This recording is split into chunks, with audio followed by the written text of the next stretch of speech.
Até então a gente definiu a trigonometria no triângulo, retângulo, né?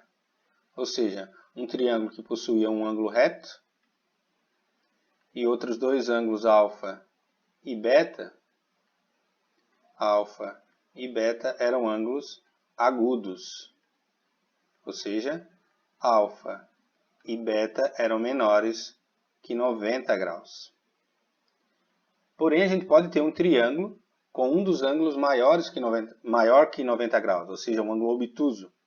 E aí a gente precisa então definir como é que a gente encontra o seno e o cosseno de um ângulo obtuso, de um ângulo maior que 90 graus. Até então a gente não tinha como calcular isso. Então a gente vai ver agora para então ver a lei dos senos e depois a lei dos cossenos. Porém, há triângulos, pelo menos um dos ângulos internos, né, pode ser maior que 90. A gente chama de ângulo obtuso. Então, por exemplo, aqui, alfa, beta e gama. Então, a gente diz que alfa é obtuso. Ou seja, ele está entre 90, posso tirar o igual ali, e 180 graus. Quando for igual a 180 é raso, né? Aí eu deixo de ter o triângulo. E a pergunta que fica agora é, será que eu consigo definir então seno, cosseno e tangente para um ângulo obtuso? Para ângulos agudos a gente já viu que é possível no triângulo retângulo. Como a gente não tem a ferramenta ainda, que é a trigonometria na circunferência, para definir seno e cosseno de ângulos obtusos, a gente vai assumir o seguinte.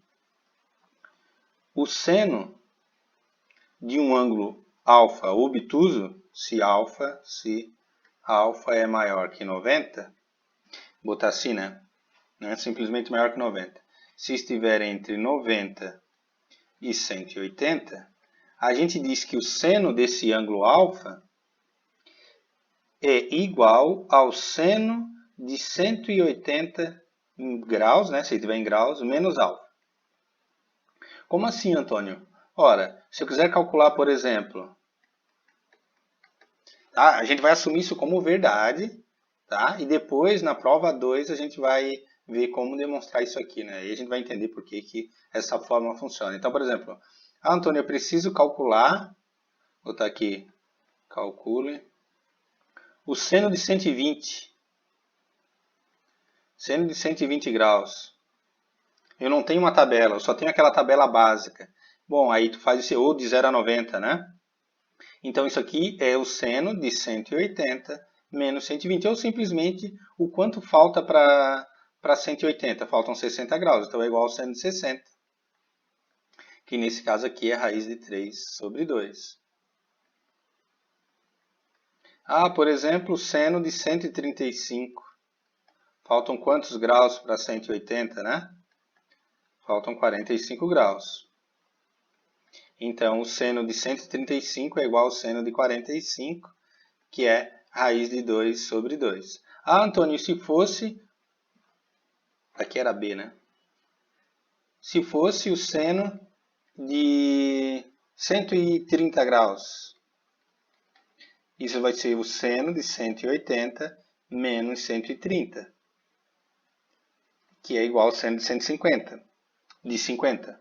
Seno de 50 graus, que é o que falta para 180. Como eu não conheço o seno de 50, eu tenho que olhar numa tabela. Mas o que eu quero dizer é, basta que a minha tabela tenha o seno de ângulos de 0 a 90 apenas. Com isso aqui, eu consigo completar de 90 a 180, porque basta ver o quanto falta para 180. Então, a gente vai usar esse artifício para calcular o seno de ângulos maiores que 90 e menores que 180. Para o cosseno, né? Se alfa, novamente, estiver entre, vou botar já direto aqui, 90 menor que alfa menor que 180, ou seja, alfa é obtuso, então a gente define o cosseno de alfa como sendo menos o cosseno de 180 menos alfa.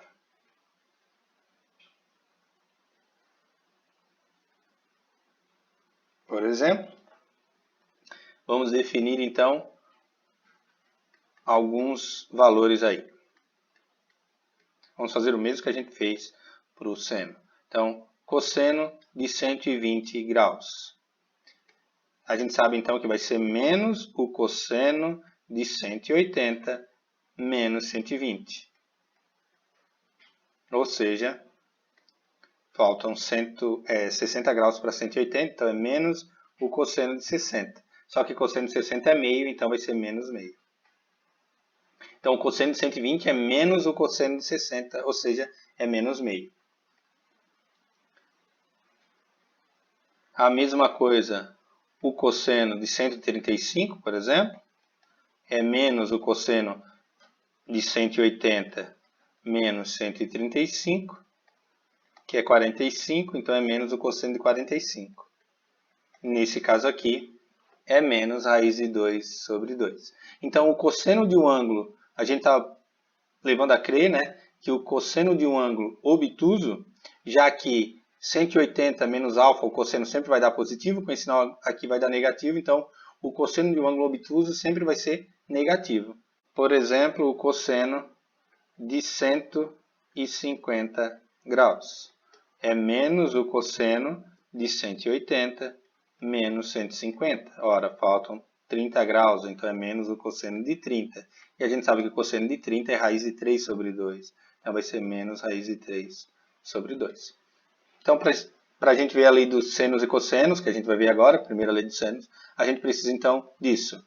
O seno de um ângulo obtuso é o seno de 180 menos o ângulo. E o cosseno é menos o cosseno de 180 menos o ângulo. Eu diminuo e troco o sinal ali. E aí basta aquela tabela básica.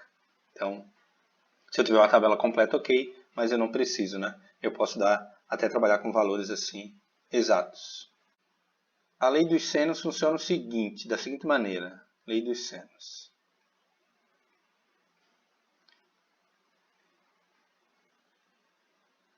Digamos que eu tenho um lago.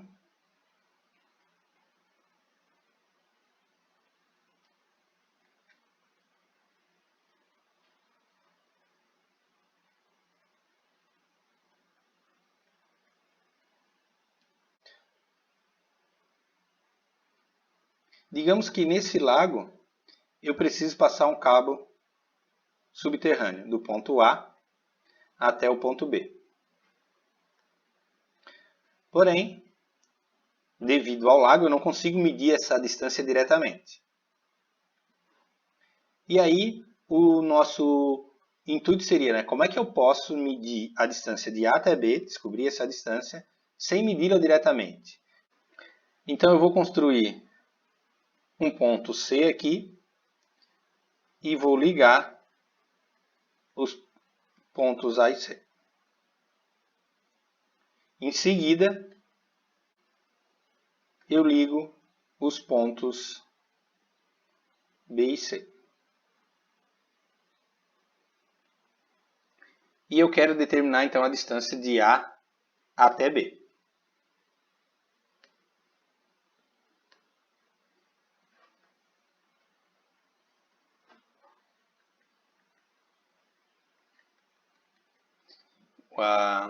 Ao invés de um lago, eu poderia ter uma montanha, né? E aí eu não teria como medir essa distância aqui diretamente de A até B. Como é que eu posso, então, calcular a distância de A até B se eu sei que esse ângulo aqui não parece, mas mede 120 graus, eu consegui medir que esse ângulo aqui mede 45, claro que eu não preciso medir esse ângulo, né? E essa distância aqui mede 100 metros. E eu quero calcular essa distância aqui, que eu vou chamar de D.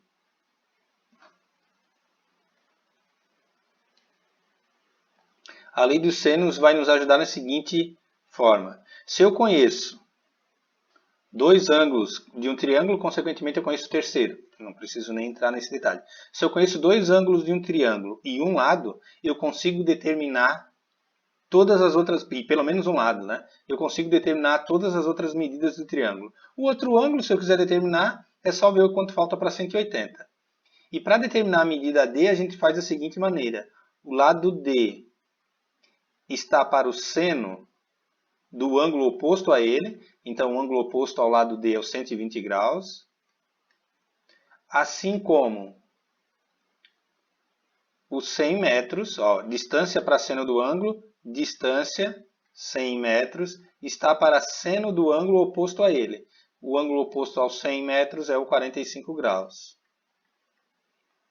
E aí agora eu posso calcular, a gente já viu quanto é que vale o seno de 120, é o mesmo que seno de 60, né? Então eu posso trocar aqui ó, por seno de 60, 100 sobre seno de 45. E agora eu posso trocar pelos valores. Seno de 60 é raiz de 3 sobre 2, e o seno de 45 é raiz de 2 sobre 2. Nesse caso aqui eu posso cancelar esses dois aqui do denominador. E eu fico então com d sobre raiz de 3 é igual a 100 sobre raiz de 2. Logo, ficamos com d igual a 100 raiz de 3 sobre raiz de 2. Eu posso racionalizar, multiplicando o numerador e denominador por raiz de 2.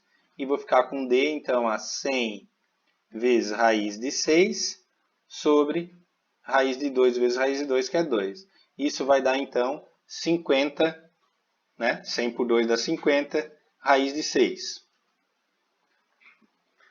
50 raiz de 6, que é aproximadamente igual a 122,48 metros. Então isso poderia ser, eu vou fazer um túnel, quero determinar a distância de uma ponta, né, da entrada até a saída do túnel, antes de cavar a montanha, eu posso fazer exatamente isso. Pegar dois pontos do lado externo da montanha e um outro ponto qualquer fora, afastado da montanha, medir os ângulos e pelo menos uma das distâncias que eu consiga medir, né, diretamente. E aí eu utilizo a lei dos senos. Então a gente enuncia a lei dos senos da seguinte forma. Se eu tenho um triângulo, então, qualquer, digamos que A, B, C, os vértices, né? Claro, né? Aqui o ângulo C, aqui eu vou chamar esse ângulo de A e aqui esse ângulo de B. E os lados opostos a cada ângulo com a mesma letra, só que minúscula, Czinho, Azinho, Bzinho. Então a lei dos senos nos dá o seguinte, que Azinho sobre seno do ângulo oposto a ele, que é o A, é igual a Bzinho sobre seno do lado oposto a ele, do ângulo oposto a ele, que é igual a Czinho sobre seno do ângulo oposto a ele. Então essa é a lei dos senos. Para eu utilizar, eu preciso conhecer pelo menos um lado e dois ângulos do meu triângulo. Aí eu consigo resolver. Se eu conhecer só os três ângulos, eu não faço nada. Mas se eu conhecer um lado e pelo menos dois ângulos, eu consigo resolver usando a lei dos senos. Depois a gente vai ver a lei dos cossenos, e aí vai ser importante, principalmente isso, para saber diferenciar, né? Então, quando que eu uso a lei dos senos e quando que eu uso a lei dos cossenos. Às vezes faz na tentativa e erro. Começa pela lei dos senos, você vai ver que não vai dar, está faltando dados, por exemplo. Se eu tiver só um ângulo, eu não vou conseguir, porque a hora que eu for fazer, imagina que eu tenha só um lado e só um ângulo. Aí eu vou fazer A sobre seno A, conheço os dois, mas não conheço nenhum B nem um seno B. Mas eu posso conhecer todos os lados em um ângulo só. Aí eu consigo usar a lei dos senos também.